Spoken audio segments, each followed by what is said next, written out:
Hello, night dwellers. It's that time once again. Dim the lights, settle in, and let the static kiss your ears. You've found your way to the only frequency that truly understands the whispers in the dark. This is Dreadwave FM. Forget the shallow scares and jump scares designed to jolt you for a fleeting moment. Here, we delve into the creeping dread, the stories that sink into your bones and linger long after the silence returns. Tonight, we pull back the veil on the unsettling corners of our reality. The encounters that leave you questioning what you saw, what you heard, and most terrifyingly, what might still be out there. These aren't campfire tales. These are the accounts of ordinary people brushed by the extraordinary, the chilling narratives that make you double-check your locks and listen a little closer to the shadows. So, turn up the volume. Let the airwaves carry these disquieting voices into your space. And remember, you're not alone in the dark. This is Dreadwave FM, and the signal is always searching for you. They say if something seems too good to be true, it probably is. I used to think that was just something people said to make themselves feel better when they missed out on something. But now, after what I've been through, I know those words are carved from bitter truth. This is the story of how I almost disappeared for good, because I answered a Craigslist ad. Back in the fall of 2018, I was struggling. I'd just been laid off from a warehouse job. Rent was due, and I had about $43 to my name. I was living in a run-down shared house outside of Pittsburgh, where the plumbing rattled louder than the landlord's excuses. No savings, no backup plan, just desperation and a half-charged phone. That's when I saw it. $1,000 a week, a state caretaker needed, light duties, live-in, private property, rural area, must-have owned vehicle. It was posted under gigs, domestic. No interview, just an email address. I figured, what the hell? I had nothing to lose. I sent them a quick message. Hi, I'm interested in the caretaker position. I'm reliable and can start immediately. Please let me know more details. Nate. Didn't expect a response. But 20 minutes later, I got one. Hello, Nate. Thank you for your interest. The job is simple. Keep an eye on the property. Report anything unusual, and do not enter the basement. Meals provided. Cash payment weekly. If you're still interested, please arrive by Friday at 6 p.m. Address redacted. No calls, no guests. Straight to the point. Vague. But that money? It was too good to ignore. I borrowed a buddy's car, filled the tank with the last of my cash, and set out Friday afternoon. What follows is everything that happened once I arrived at that estate. What I saw, what I heard, and why I'll never, ever answer another Craigslist ad again. Let's begin. The place was about 2 hours from the city, tucked into a wooded area near a town called Sycamore Creek. The GPS signal dropped about 20 minutes before I got there. By the time I saw the gravel drive with a rusted mailbox marked only with a faint 57, my stomach was doing cartwheels. The house itself was big, old, Victorian maybe, wraparound porch, paint peeling, windows tall and thin like the eyes of someone who never blinked, the kind of place that might look inviting with the right lighting and a picket fence. But this one just had fog and a barbed wire gate off its hinges. I parked. Knocked. No answer. There was a note taped to the front door in neat block letters. Caretaker quarters are around back. Kitchen is stocked. Payment is under the pillow every Friday morning. Do not attempt to enter the main house unless instructed. Most importantly, do not go into the basement.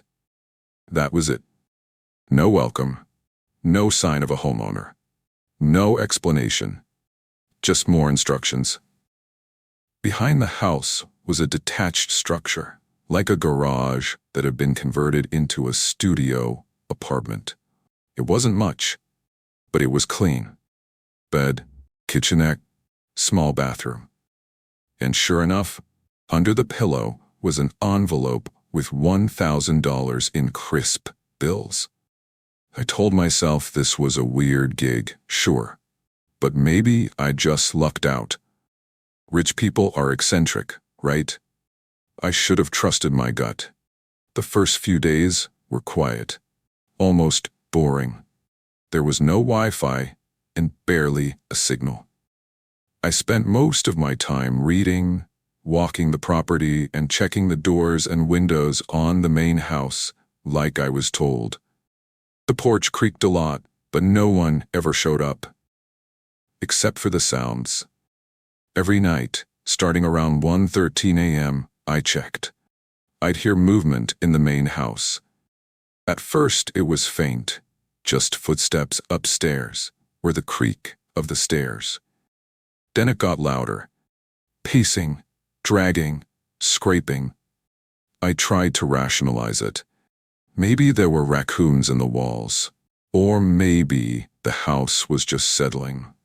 But by the third night, I was wide awake, sitting in my bed with a kitchen knife in hand, listening to something, or someone, moving through the rooms of the house I was told not to enter.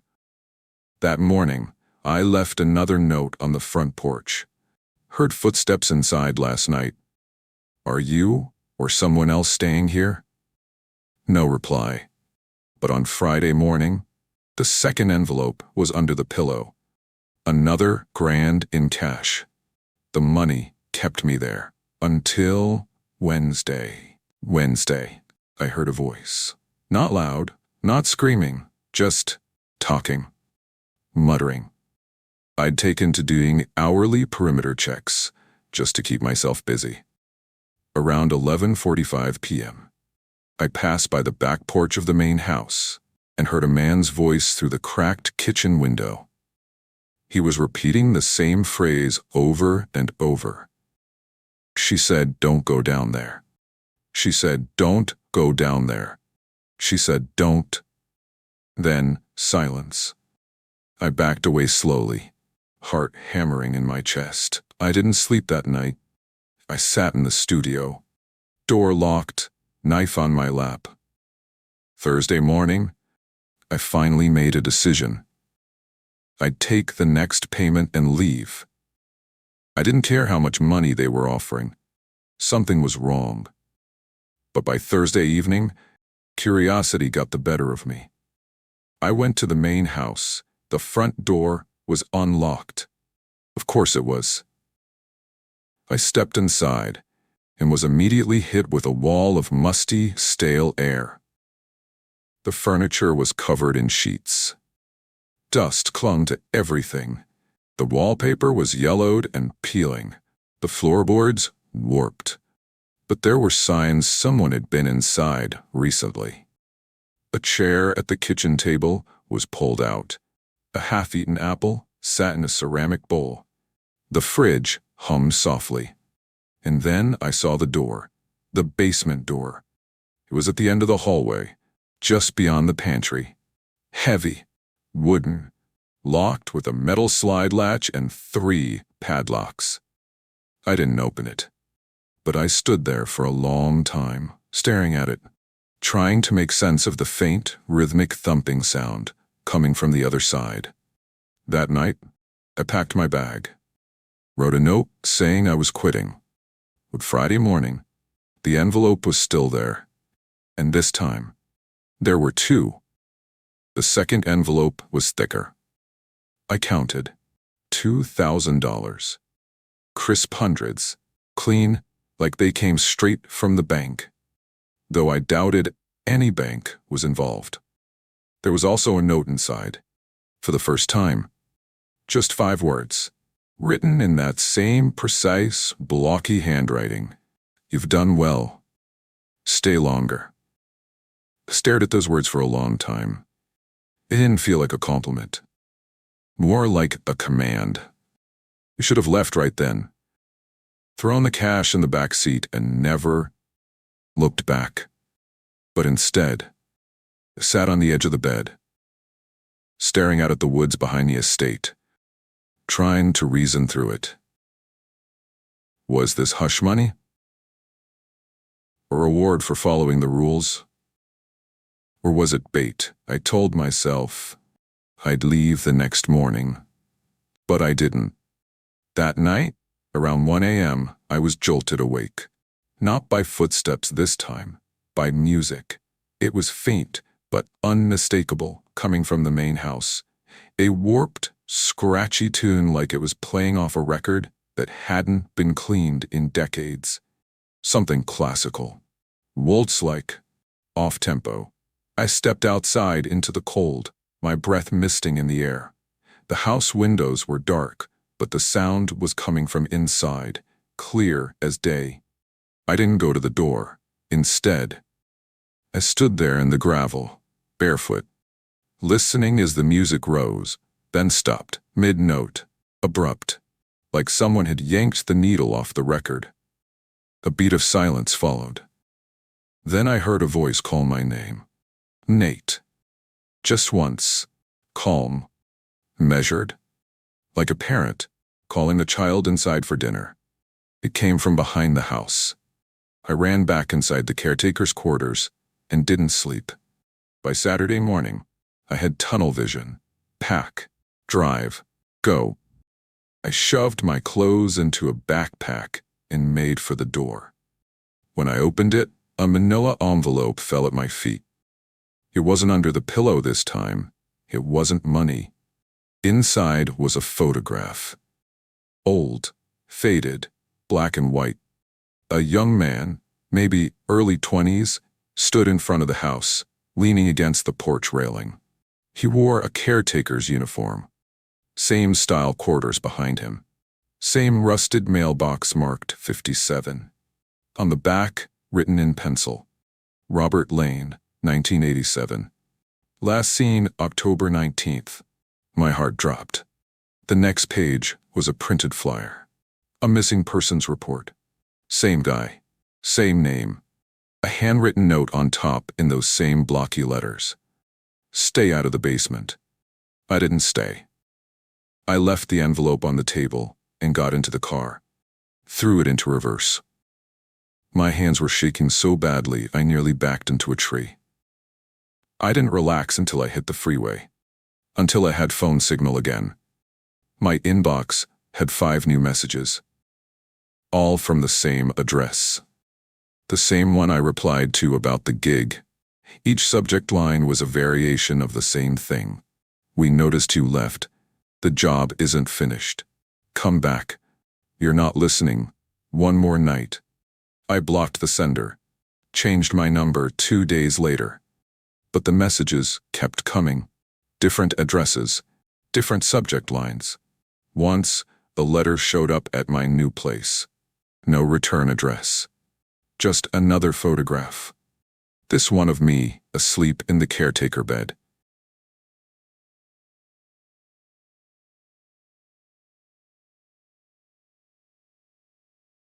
Knife on my lap. The blinds had been closed that night. The next few days were a blur of paranoia and sleepless nights. I tried to push everything from that house out of my mind, but it lingered, like the stale air of the main house. It followed me to my new apartment in Pittsburgh, where the photos, emails, and messages kept coming. At first, I thought maybe I'd imagined it all. Maybe the stress of being broke and out of work had played tricks on me. But then, the letter showed up. A photograph of me, asleep in that bed, with a knife on my lap. I'm not crazy. I know what I saw, and what I heard. I didn't want to go back.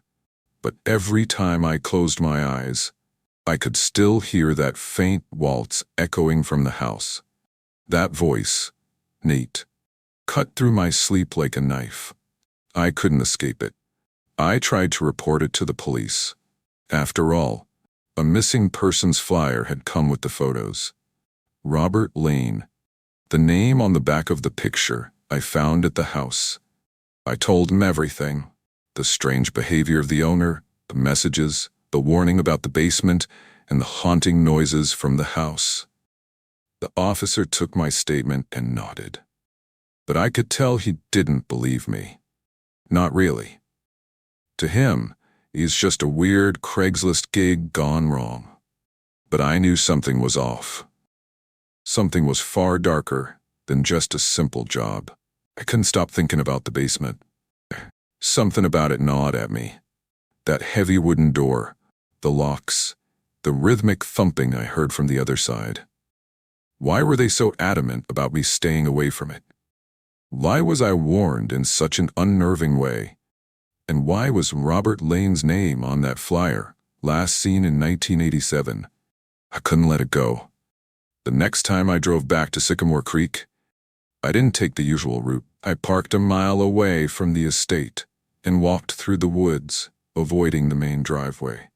The thought of being seen, of triggering something that would force me back to the house, made my skin crawl.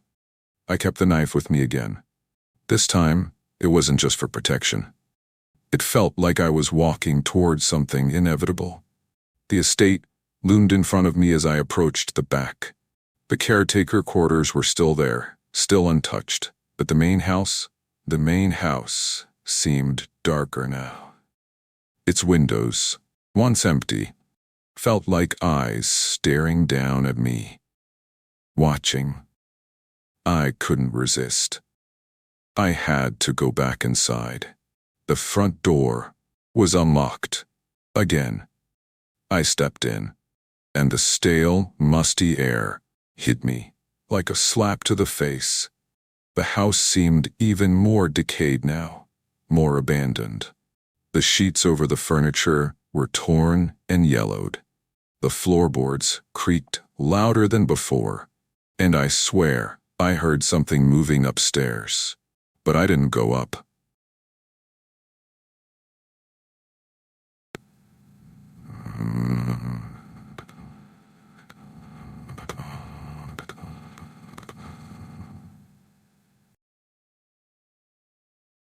Hey, Alex. Not much to say. This was a meeting we had together. One of our canned CIOs had dead trees made of a dead body. After that dog went missing. The dead animals lay their scratch in the front yard. No one was calling the dead animals until their deeper scratch. He laid waste in a strange back room. So I couldn't stop thinking about the basement. I moved through the kitchen, my shoes scraping against the floor as I approached the hallway. The door was still there, locked, but I noticed something different. A faint scratch on one of the padlocks, a scuff, almost as if it had been tampered with. My heart pounded in my chest as I stepped closer. My breath quickened. I wasn't supposed to be here. I knew that. But there was something pulling me toward that door. Something in my gut told me it was the only way to get the answers I needed. I tried to force the locks open, but they were old, rusted, stubborn. I took a breath and gave it one last tug, and the padlock on the left snapped open. Then the second. I could hear something moving in the dark behind the door. It was faint, but unmistakable. A low scrape, like something heavy, being dragged across the floor. I shoved the door open, and the air that hit me was cold. Not just cold, frozen. It took my breath away, and my skin broke out in goosebumps. There were no lights down there. Only a faint glow from the cracked basement windows, filtering in the smallest sliver of moonlight. I didn't want to go down, but I had to. The basement stairs creaked under my weight as I descended. The smell of mold and dampness grew stronger with each step, mixing with the stench of something else.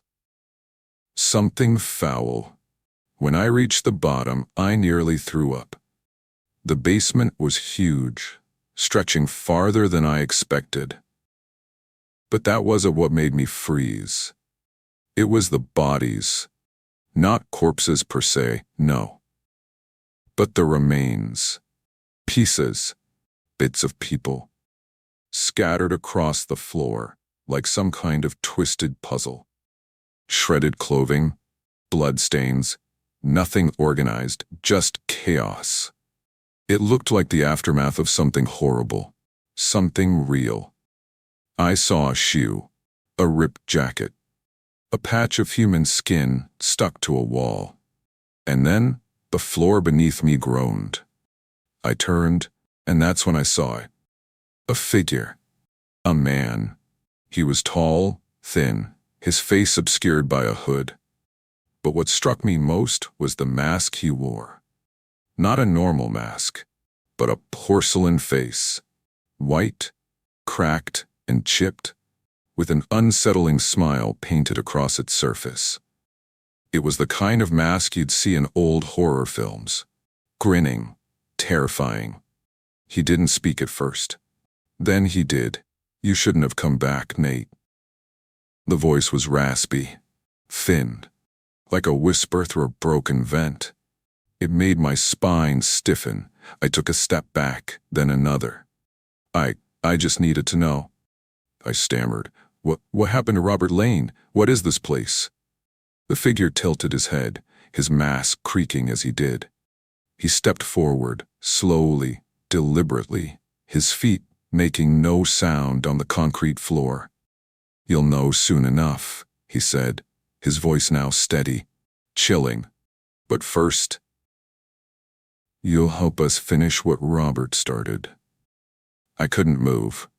My mind screamed at me to run, to get out, but my legs wouldn't respond. "Help you?" I whispered. "Yes," he replied, stepping closer. "You'll help us finish the job. Or we'll finish it for you." I heard the sound of a chain rattling. Then, the faint scrape of something heavy being dragged. I didn't look. I wish I could say I fought back, but I didn't.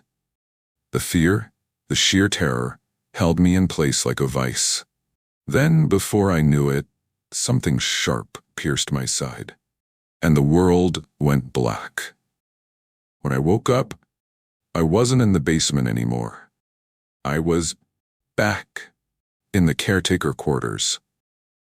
The knife was gone. The pain in my side was dull, but it was there. Something had been stitched up, roughly. I could feel the tender pull of the makeshift stitches against my skin. I looked around. Nothing had changed. But I wasn't alone. I turned to the door of the caretaker's quarters. It creaked open slowly. Ooh. And there, standing in the doorway, was the same man, the one in the mask. "You're awake," he said, his voice calm, almost affectionate. "Now, the real work begins." As I lay there, still disoriented from the encounter in the basement, I couldn't help but wonder how deep this thing really went. It wasn't just an eccentric owner or a strange job. It was something much darker, something twisted beneath the surface that had been growing for decades. I think back now to the things I missed, the little details, the things I brushed off as oddities. They were all signs, red flags that I should have seen before stepping into that hellhole. But the money? That damn money kept me there. It blurred everything, clouded my judgment. But now I can see the truth, and it's worse than I could have ever imagined. The estate wasn't always like this. Not at first. It had been a well-kept, prosperous property for generations. In the 1920s, it was owned by the Lane family, wealthy landowners with connections that stretched all the way to the city's high society. Their fortune came from the booming coal mines, and the estate was a symbol of their success. But that wealth didn't last. The mines closed in the late 30s, and the family fortune began to fade. The patriarch, Robert Lane Sr., never took it well. He became more erratic, obsessed with trying to hold on to his former life. His health deteriorated, and his mind twisted. He started dabbling in strange rituals, things he thought could bring the family's wealth back. Some say he made deals with people who claimed to hold power over life and death. But there was no magic in the world that could save him. His mental state crumbled further after the mysterious disappearance of his wife, Eleanor Lane, in 1938. Rumors spread like wildfire around Sycamore Creek that she'd been part of some ritual gone wrong. Others said she had tried to leave, that she saw Robert's descent into madness and fled. But nobody knew for sure. There were no bodies, no remains, just the cryptic letters she left behind. Her disappearance sent Robert into a frenzy. That's when the strange things began happening on the property. Neighbors reported seeing strange figures in the windows at night. People swore they heard noises, voices, footsteps, even whispers, coming from the house after dark. By 1940, Robert Lane Sr. was gone. Some say he vanished without a trace. Others claim he died of a heart attack in his study, but no one knows for sure. His death was just as mysterious as the rest of his life.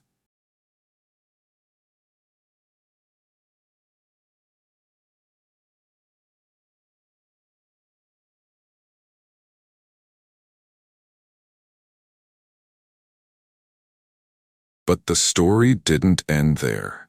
Robert Lane Jr., the son, inherited the estate. He was determined to hold on to it, to reclaim the family's lost power. But he, too, was haunted by his father's legacy. Instead of abandoning the house, he doubled down, bringing in more and more strange people, cultists, occultists, people who claimed to have knowledge of the dark arts, and with their help, Robert Jr. attempted to resurrect the Lane legacy. But he didn't just want wealth. He wanted something more. Power. Control. That's where the basement comes in. The rumors around Sycamore Creek suggest that the basement was never just a storage space. It was a place where Robert Jr. and his guests carried out rituals. Rituals that required blood, human sacrifice. People came and went, but they never left. Their bodies were hidden in the estate, lost in time, their names and faces erased. It became the perfect place to do whatever it was they were doing.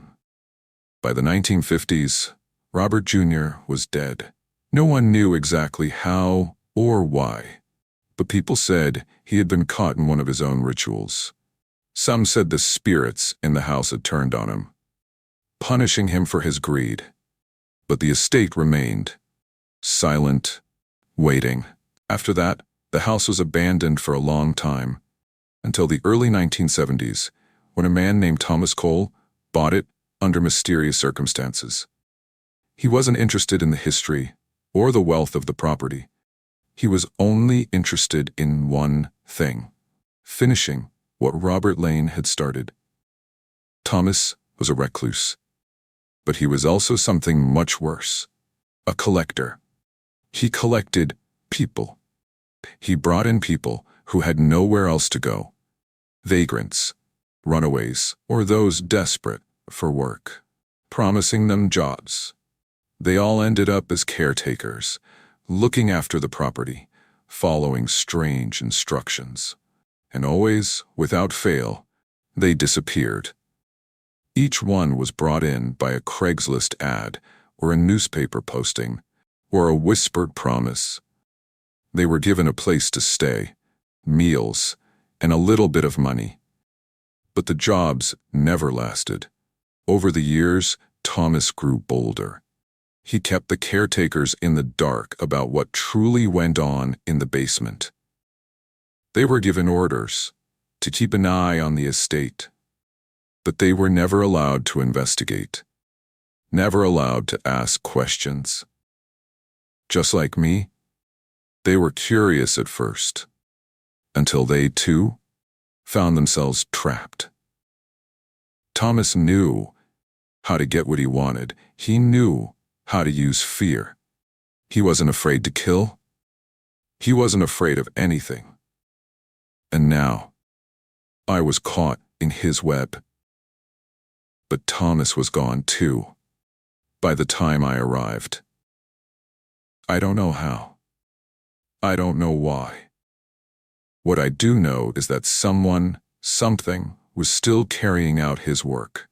Whoever it was wearing that porcelain mask, they were continuing Thomas's legacy. Robert Lane's legacy. That's what the man in the basement was trying to tell me. He had me in his grip now, and I was just another piece of the puzzle, just another pawn to help finish what had been started decades ago. I wanted to run, to scream, to beg for my life, but I knew it was too late. I had seen too much. I had learned too much. And now, they would make sure I was just like all the others. A face lost to the estate's endless hunger.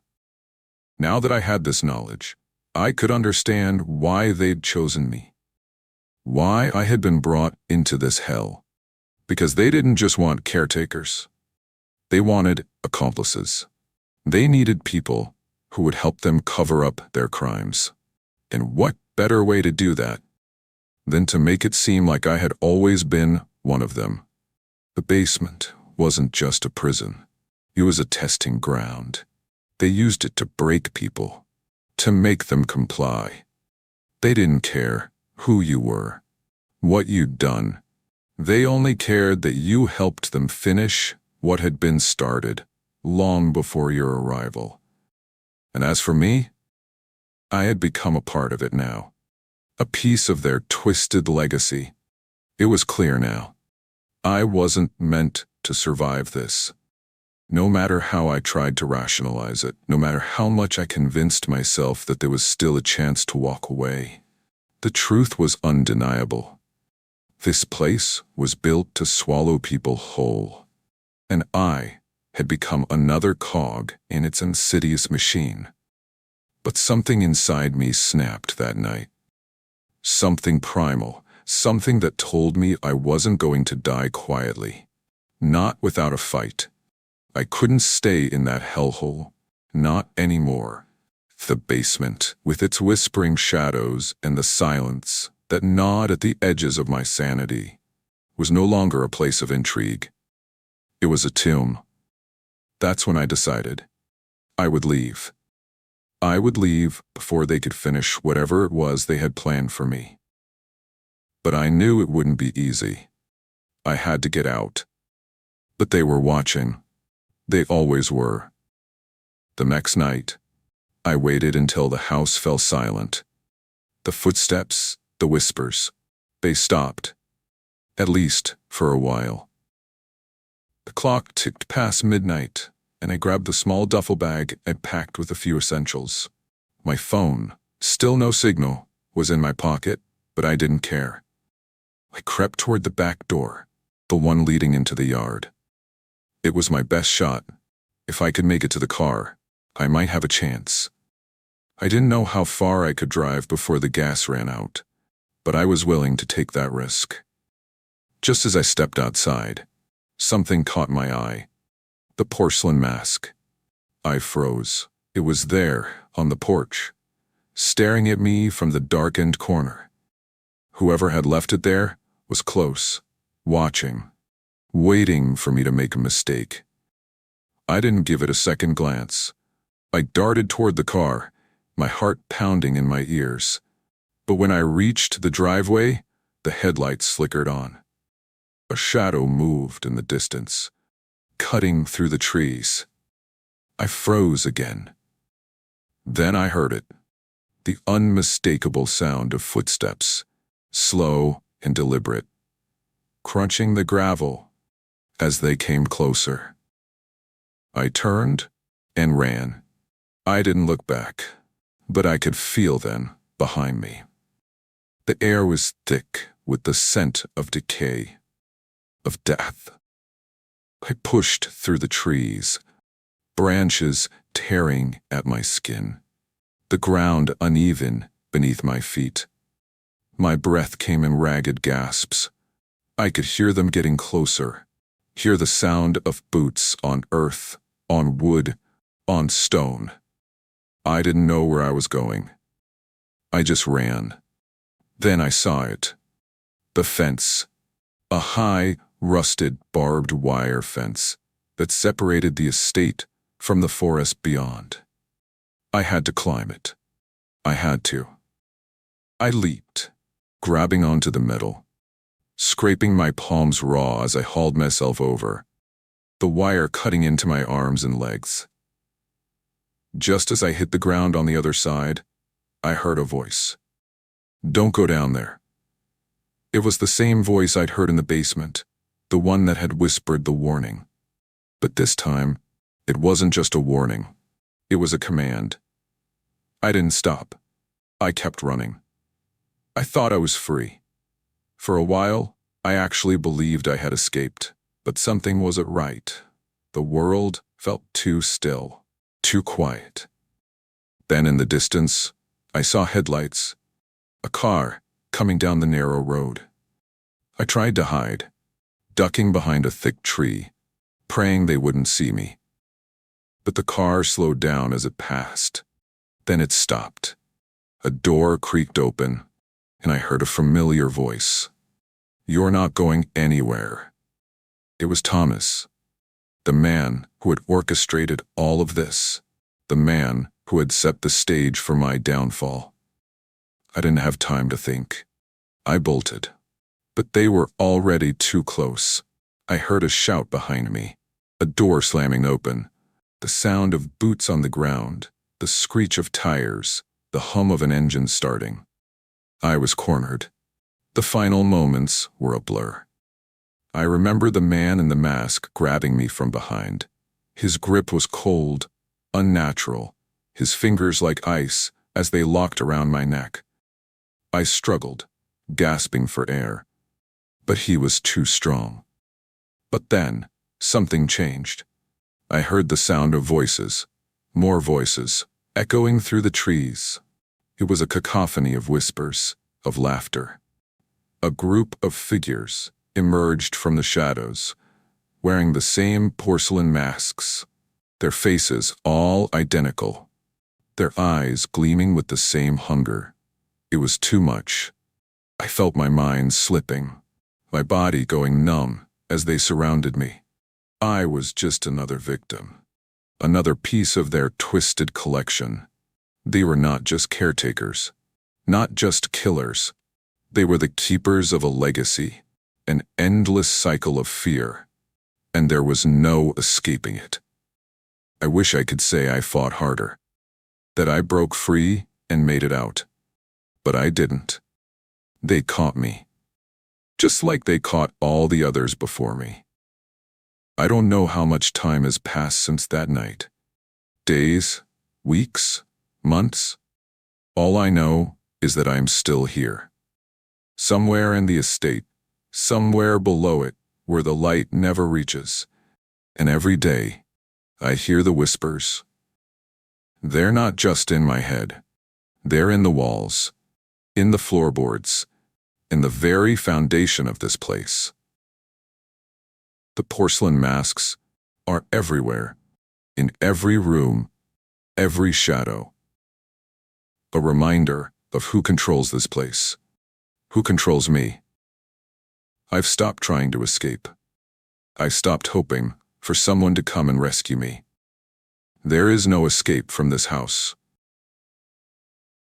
There is no escaping the caretakers, no escaping the legacy of Robert Lane, or his son, or Thomas Cole, or whoever is running the show now. If you're reading this, and you're thinking about answering a Craigslist ad, just remember, not all jobs are what they seem. Not all houses are abandoned. And not everyone who answers an ad is there to help. Some are here to keep you. Forever.